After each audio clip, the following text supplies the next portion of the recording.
Everyone, good morning. आप सभी का एक बार फिर से मेरे चैनल साइंस विद बेलिसा में वेलकम है। कैसे हैं आप सभी?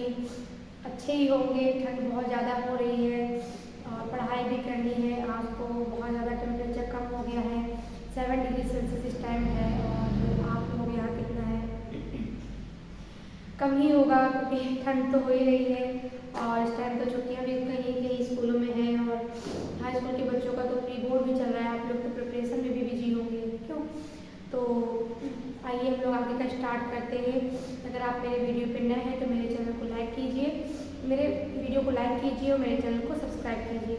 अगर आप पुराने हैं तो मेरे इस वीडियो को लाइक कीजिए। तो आइए हम स्टार्ट करते हैं। तो आप लोगों को तो पता है कि कल हम लोगों ने गोली दर्पण से संबंधित परिभाषाएं देखी थी और उसके बाद गोली दर्पण से संबंधित परिभाषाओं को जब मैं 8 परिभाषा बताई थी, उसके बाद 2 का मैंने संबंध निकाला था। वो क्या थी? एक थी वक्रता त्रिज्या और एक थी फोकस दूरी। ठीक है, यहाँ तक तो आप लोगों को क्लियर रहा होगा। अगर नहीं रहा होगा तो आप लोग कमेंट कर दीजिएगा। ठीक है, तो इसके आगे हम लोग देखते हैं। देखिए इसमें क्या होता है कि दर्पण होता है और दर्पण से प्रतिबिंब बनाते हैं। ठीक है, तो प्रतिबिंब बनाने की भी कई स्थितियाँ होती हैं, अलग अलग जगह पे प्रतिबिंब बनता है। तो इसकी हमें 6 स्थितियाँ मिलती हैं और इन स्थितियों को बनाने के लिए हमें कुछ नियमों का प्रयोग करना पड़ता है। तो वो नियम क्या होते हैं? तो वो हमारे 3 नियम होते हैं। ठीक है, तो आज हम लोग वही नियम देखते हैं क्योंकि वो स्थितियाँ प्राप्त करने के लिए उन तीनों नियमों में से किन्हीं 2 का हमें प्रयोग करना होगा। तो सबसे पहले हमें उन नियमों के बारे में पता होना चाहिए। ठीक है, तो आइए हम लोग वो नियम देखते हैं। तो सबसे पहले क्या है? गोलीय दर्पण से क्या बना रहे हैं हम लोग? प्रतिबिंब बना रहे हैं। तो प्रतिबिंब बनाने के नियम, गोली दर्पण से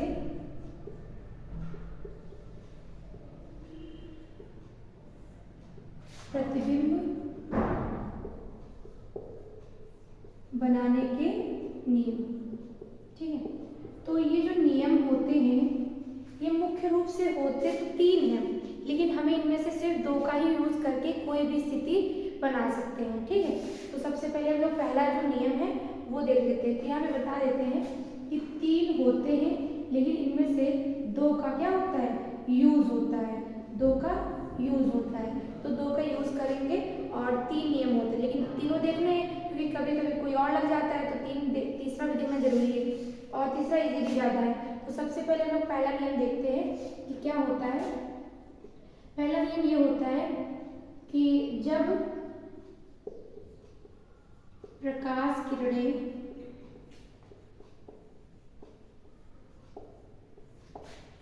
मुख्य अक्ष के समांतर, कल ये वाली बात तो बहुत अच्छे से बताई थी ना, मुख्य अक्ष के समांतर। जब प्रकाश किरणें मुख्य अक्ष के समांतर आती हैं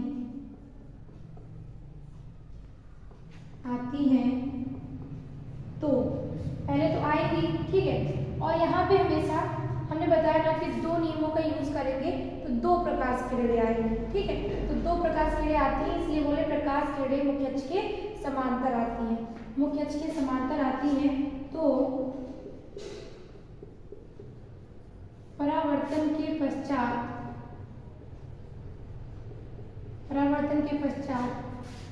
मुख्य फोकस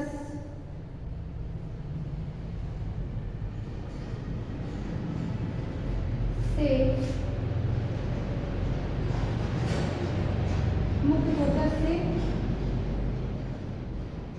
होकर जाती हैं या मिलते हुए प्रतीत होती हैं।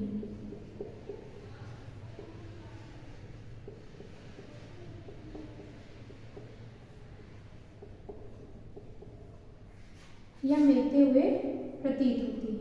ठीक है, तो ये हमारी पहला नियम होता है। देखिए यहाँ पे हमने क्या बताया कि जब प्रकाश किरणें मुख्य अक्ष के समांतर आती हैं तो परावर्तन के पश्चात मुख्य फोकस से होकर जाती हैं या मिलते हुए प्रतीत होती हैं। ठीक है, तो ये हमारा पहला नियम होता है।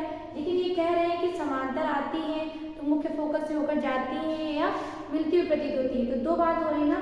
तो देखिए यहाँ पे हम कह रहे हैं एक बार होकर जाती है मुख्य फोकस से, और एक बार हम क्या बोल रहे हैं कि मिलते हुए प्रतीत होती हैं। तो एक बात याद है आप लोगों को, हम लोगों ने गोलीय दर्पण जो पढ़े थे वो कितने थे? 2 थे। उनमें से एक अवतल दर्पण था और एक उत्तल दर्पण था। तो अवतल दर्पण में क्या होता है कि मुख्य फोकस से होकर के जाती है और उत्तल दर्पण में मुख्य फोकस से मिलते हुए प्रतीत होती है। इतना समझ में आ गया? तो आइए हम लोग देख लेते हैं इसका फिगर कैसे होगा। तो देखिए ये क्या है? शीशा है। इसमें हमने क्या कर दी? ये क्या कर दी? कलाई कर दी। ठीक है, कलाई कर दी। और ये इसका क्या है? ध्रुव है। ये इसका क्या है? वक्रता केंद्र है। और ये इसका हमारा क्या है? फोकस है। ठीक है, कल ये बात बताई थी ना कि हमारा जो फोकस दूरी होती है वो वक्रता त्रिज्या की आधी होती है। तो फोकस दूरी देखिए यहाँ इस वक्रता केंद्र से इस ध्रुव के बीच की जो दूरी होगी वो वक्रता त्रिज्या होगी, और ये जो हमारा फोकस है, फोकस यहाँ तक की दूरी कितनी होगी? फोकस दूरी होगी। तो देखने में लग रहा है आधी है, तो इसीलिए यहाँ पे आधी जो बोले थे इसीलिए यहाँ पे उसको आधी दूरी पर रखना है। ठीक है, ये बात तो क्लियर हो गई होगी। और ये कल जब हम लोग के फोकस की परिभाषा बताते ये सेम बिल्कुल वहीं से पहला नियम आ गया है, कोई न्यू नहीं है। ठीक है, तो ये वहीं से आया हुआ है। तो यहाँ क्या करेंगे? इतना हो गया। इन्होंने कहा कि प्रकाश किरणें मुख्य अक्ष के समांतर आती है। कि ये क्या है?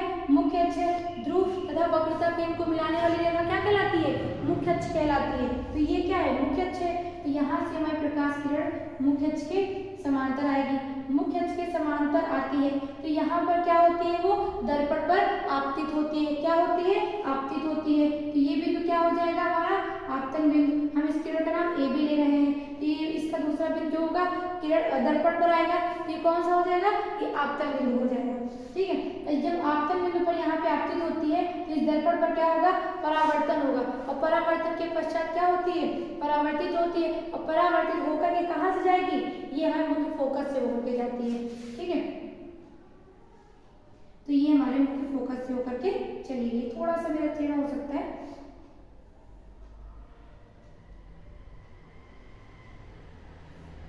ठीक है, तो ये मुख्य फोकस से होकर के जाती है। तो ये हमारा पहला नियम। अगर हमारे अगर कोई हमारा अवतल दर्पण है और उसमें हमें कोई समांतर किरण लेकर के जानी होगी तो इस प्रकार से जाएगी और परावर्तन के पश्चात मुख्य फोकस से होकर जाएगी। ठीक है, तो यहाँ पर लिखा है ना कि मुख्य फोकस से होकर के जाती है, तो इसलिए यहाँ पे देखिए मुख्य फोकस से होकर के जा रही है। और दूसरा इन्होंने कहा कि मिलते हुए प्रतीत होती है, तो ये जो है ये हमारे उत्तल दर्पण के लिए। ठीक है, क्लियर हुआ? यहाँ तक तो क्लियर ना। इसके आगे नेक्स्ट हम उत्तल दर्पण में देख लेते हैं। तो उत्तल दर्पण में क्या था? हमने बताया था ये हो गया हमारा शीशा। और इसमें हमें क्या करनी है? कलाई करनी। जब तक कलाई नहीं करेंगे ये दर्पण का कार्य नहीं करेगा। तो यहाँ पे हमें पहले क्या करनी होगी?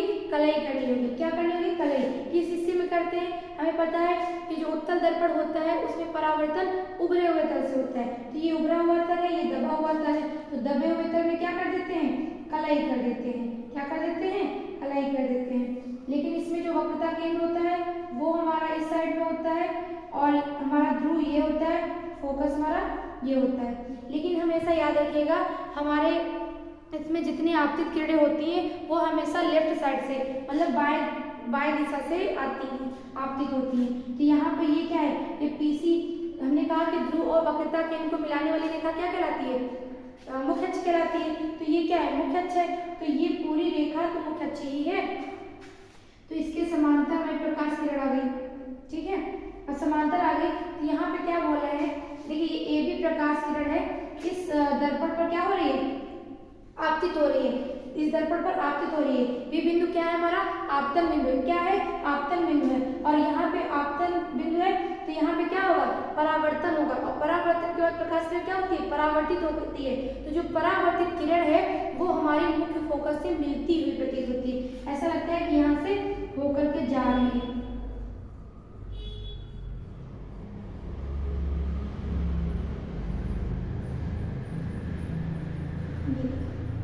इस प्रकार से हमारी प्रकाश किरण लग रहा है कि मुख्य फोकस से जाती हुई प्रतीत हो रही है।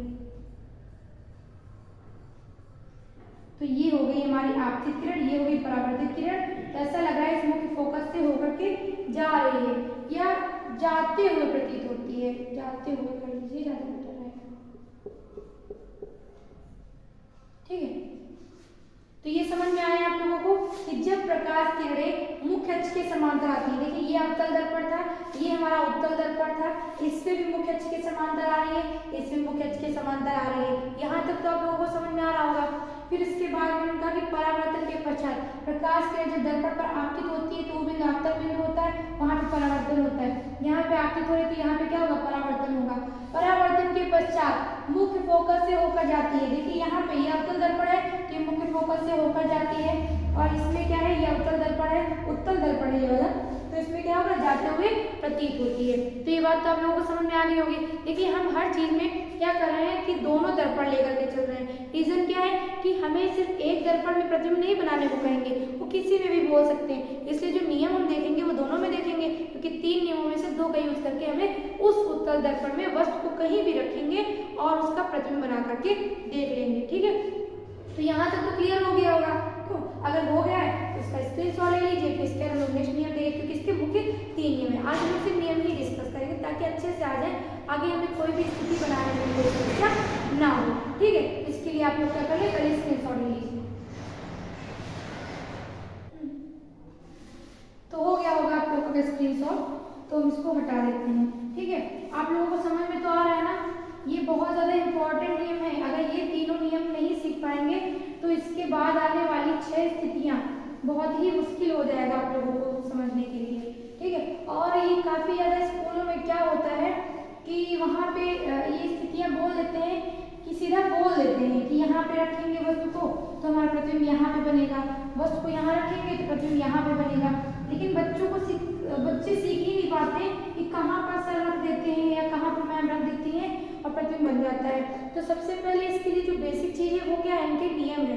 तो जब नियम सीखेंगे तो स्थितियां आ जाएंगी। अब आप लोग ही क्या है, अभी नियम हमसे पढ़ रहे हैं, जब ये नियम पढ़ लेंगे ना, इसके बाद हम आपको एक एक स्थिति बताएंगे डिटेल से, तो आपको समझ में आएगा कि हाँ नियम कितने जरूरी थे। ठीक है, तो इसके बाद में क्या है, हमें इसमें दूसरा नियम देखना है। तो दूसरा नियम देखते हैं, देखिए पहले लिख देते हैं फिर बताते हैं। मुख्य फोकस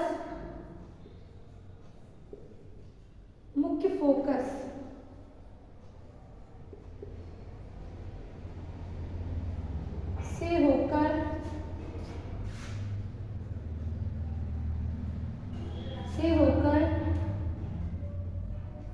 आने वाली या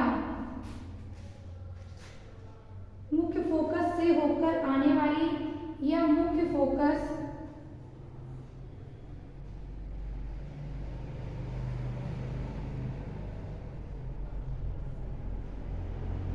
की, देखिए इसमें होता ये है कि हमारे इसमें एक बार क्या होता है कि मुख्य की वास्तव में होता है और एक बार क्या होता है कि प्रतीत होता है।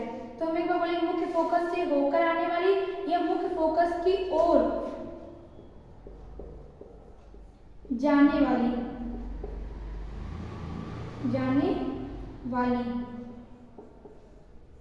प्रकाश किरण तो आएगी जाएगी, आने वाली प्रकाश किरण दर्पण से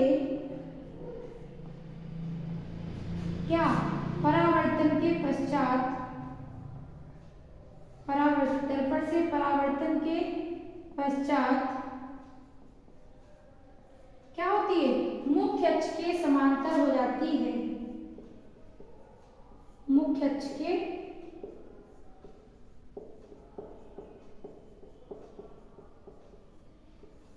समांतर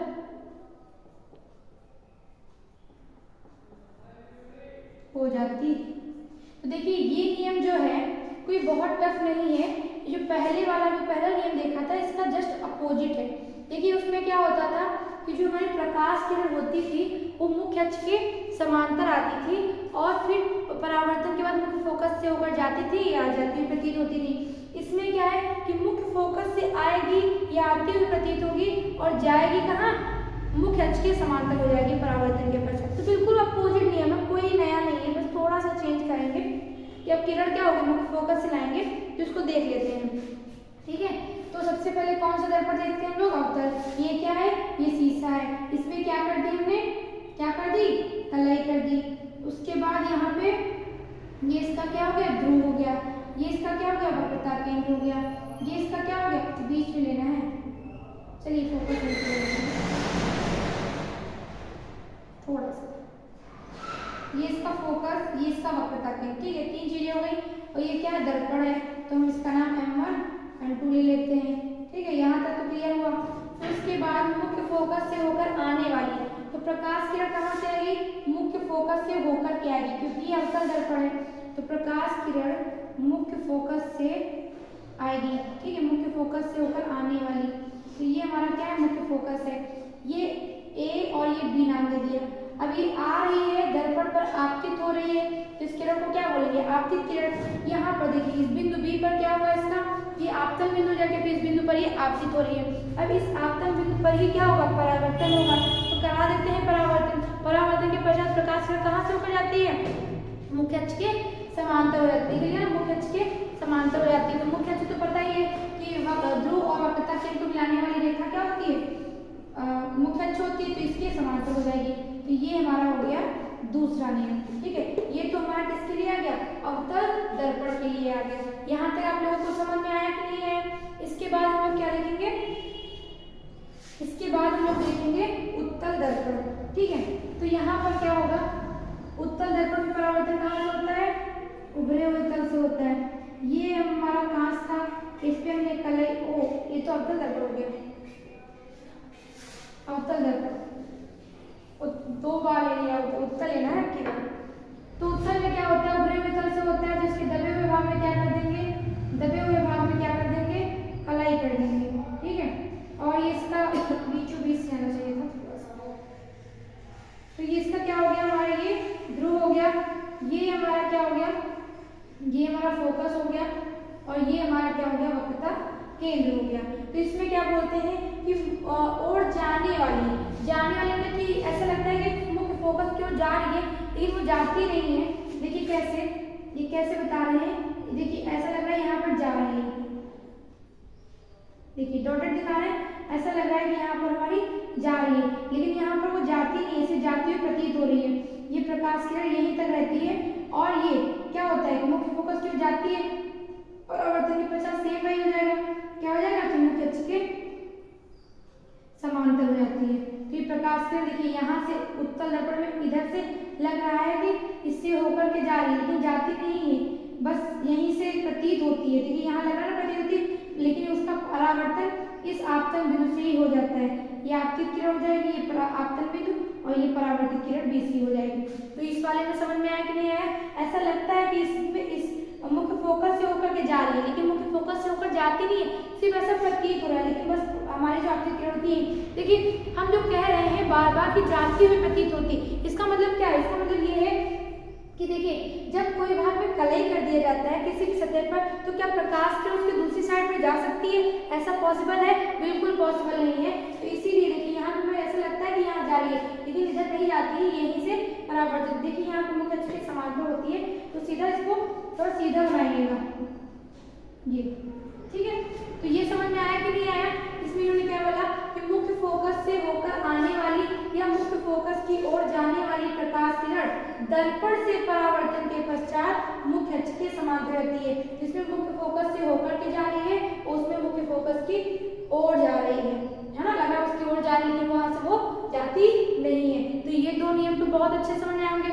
ये वाला जो नियम है वो पहले वाले नियम का बस बिल्कुल उल्टा है। उसमें मुख्य अक्ष के समांतर आती थी और फोकस से होकर जाती थी, इसमें फोकस से होकर के आ रही है और मुख्य अक्ष के समांतर जा रही है। तो ये नियम क्लियर हो गया होगा। अगर क्लियर हो गया है तो इसका स्क्रीनशॉट ले लीजिए। ठीक है, फिर इसके आगे हम नेक्स्ट देखते हैं, तो इसका स्क्रीनशॉट ले लीजिए।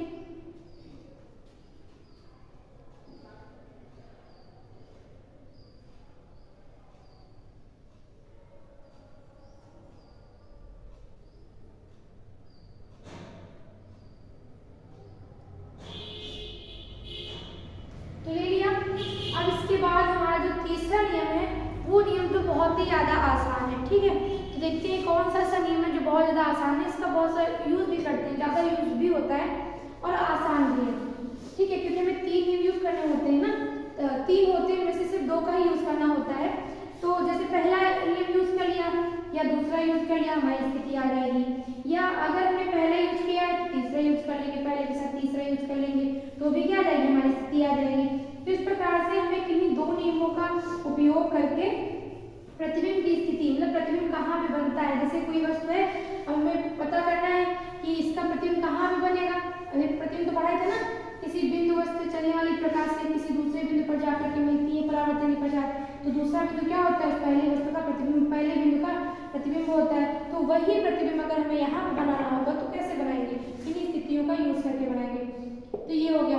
अब तीसरा ये है कि तीसरे में क्या होता है कि प्रकाश किरण वक्रता केंद्र बनाया था ना, वक्रता केंद्र से होकर के जाती है या वक्रता केंद्र की ओर होकर के जाती है। तो उसमें क्या होता है, देखिए वक्रता केंद्र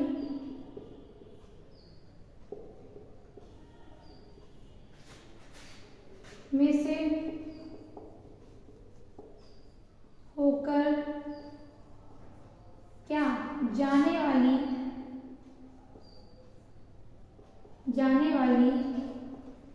या वक्रता केंद्र की ओर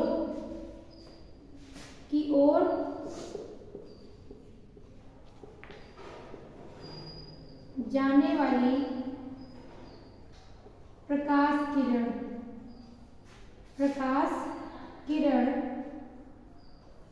दर्पण से क्या होगा, दर्पण से बोला करिए, दर्पण से परावर्तन के पश्चात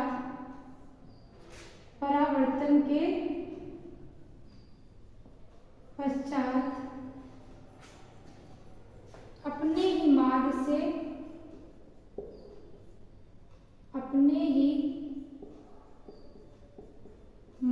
से वापस लौट जाती है। देखिए इसमें कोई हमें दूसरा नियम ही नहीं, बस कहीं से वापस कर जाती है, अपने ही मार्ग से वापस लौट जाती है। तो ये नियम बहुत ज्यादा आसान है, देखते हैं हम लोग कैसे हो जाता है ये। तो इन्होंने बोला कि वक्रता केंद्र में से होकर जाने वाली, मतलब वक्रता केंद्र से होकर के जाएगी या वक्रता केंद्र की ओर जाने वाली, तो दूसरा उत्तल दर्पण में ही होता है, प्रतीत होगा, तो की ओर जाने वाली प्रकाश किरण दर्पण से क्या परावर्तन के पश्चात क्या होगा, यहाँ पे अपने ही मार्ग से वापस लौट जाती है। तो यहाँ तक तो समझ में आ गया होगा, ठीक है। तो अब इसमें हम लोग क्या करेंगे, इसका फिगर देखेंगे। ये क्या है, हमारा शीशा है, इसमें क्या कर दी हमने, क्या कर दी, कलाई कर दी। ये क्या बन गया, दर्पण बन गया। ये क्या हो गया, ध्रुव हो गया। ये क्या हो गया हमारा, इसका ये हमारा इसका हो गया वक्रता केंद्र, ये इसका हो गया फोकस। ये हमारा है दर्पण M1 M2, ये हमारा दर्पण है M1 M2। अब प्रकाश किरण कहाँ से होकर जा रही है, वक्रता केंद्र में से होकर के जा रही है, तो प्रकाश किरण हमारे इस वक्रता केंद्र में से होकर के जाएगी। देखिए ये यहाँ पे आपतित हो रही है, ठीक, यहाँ से आपतित हो रही है और इस दर्पण पर आपतित हुई तो आपतन बिंदु हो गया ये। अब यहाँ से इसका क्या होगा, जहाँ पर आपतित होती है उस बिंदु पर क्या होता है, उस बिंदु पर होता है हमारा परावर्तन। आपतन बिंदु पर क्या होता है, परावर्तन होता है, तो यहाँ से होगा परावर्तन। परावर्तन के पश्चात हमने बताया कि अपने ही मार्ग से, मतलब इस रास्ते से आई थी इसी पे लौट जाएगी, तो यहाँ पे हम इसको दिखा देंगे ऐसे कि ये यहीं से हमारी लौट जाती है। ठीक है, समझ में आया, बस एक ही किरण से एक नियम हो जाता है, ये समझ में आया। इसके बाद दूसरे में क्या होगा कि यहाँ पे आती हुई प्रतीत होती है, ठीक है, जैसे ये बोला, देखिए उत्तल दर्पण में हमारे उभरे हुए तल से होता है ना, तो ये हो गया, इसमें हमने कलाई कर दी, और ये हमारा हो गया ध्रुव, और ये हो गया हमारा वक्रता केंद्र। तो देखिए यहाँ वक्रता केंद्र में से होकर जाने वाली, तो ये हो गया हमारा क्या, वक्रता केंद्र हो गया, इसकी ओर जाने वाली, तो ये क्या होगी, परावर्तित होकर के फिर उसी मार्ग से वापस लौट जाएगी। बस यहाँ पे हमको ये डॉटेड दिखाना होता है और कुछ भी नहीं, ठीक है। तो ये हमारा है दर्पण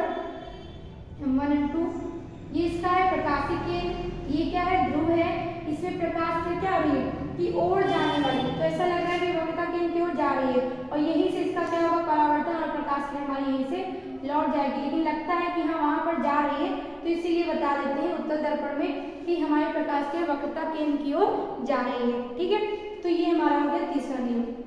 क्या बोले, वक्रता केंद्र में से होकर जाने वाली या वक्रता केंद्र की ओर जाने वाली प्रकाश किरण। इसमें वक्रता केंद्र से होकर जा रही है, इसमें वक्रता केंद्र की ओर होकर के जा रही है और किरण दर्पण से, देखिए यहाँ पे दर्पण है, इसमें यहाँ परावर्तन हो जाएगा, इसमें यहाँ परावर्तन होगा, क्योंकि यहाँ पे ये इसका परावर्तक तल है, इसमें ये परावर्तक तल है और दूसरे साइड इसलिए नहीं जा रही है, क्यों, क्योंकि यहाँ पे कलई वाले भाग में प्रकाश कर जा नहीं सकती, तो यहीं से परावर्तन होगा। नियम क्या है कि अपने ही मार्ग से वापस लौट जाती है, तो ये अपने ही मार्ग से वापस लौट जाएगी और इसमें क्या होगा, इसमें भी अपने ही मार्ग से वापस लौट जाएगी। तो ये तीनों नियम आप लोगों को अच्छे समझ में आएंगे। ये लास्ट वाला अगर आ गया है इसका स्क्रीनशॉट ले लें।